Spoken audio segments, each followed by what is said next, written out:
Ça, c'est une représentation de la ville de Médine à l'époque du prophète sallallahu alayhi wa sallam. Vous voyez, donc il y a plusieurs quartiers, comme je vous avais dit, un quartier ici, un quartier ici. C'était comme ça à l'époque. Et il y avait aussi des forteresses à l'époque du prophète sallallahu alayhi wa sallam. Et comme il y avait plusieurs tribus qui vivaient là-bas, des Haous et des Khazraj avec des clans, il pouvait y avoir des batailles entre eux, des guerres entre eux et des problèmes. En cas de guerre, c'est simple, les gens se réfugiaient à l'intérieur des forteresses.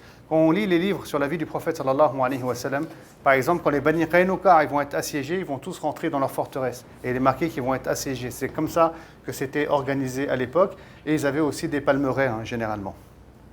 Ici, ça représente le terrain où on va construire la mosquée du prophète sallallahu alayhi wa sallam, qui appartenait à des orphelins. Et on faisait sécher des dattes dans cet endroit-là. Il y avait aussi quelques mares d'eau, on ne les voit pas très bien ici, mais elles sont bien présentes. On avait aussi des troncs de palmiers. D'ailleurs, on va en garder une souche, pour que le prophète sallallahu alayhi wa sallam s'en serve comme mimbar. Et puis il y avait aussi quelques tombes qui étaient présentes dans cette région-là, quelques tombes qui vont être déplacées donc, au niveau un peu plus loin, pour en faire un cimetière au niveau de Al-Baqir. Voilà donc comment étaient les quartiers à l'époque du prophète sallallahu alayhi wa sallam. Ça, c'est des vases. Là, je pense que tu peux éteindre.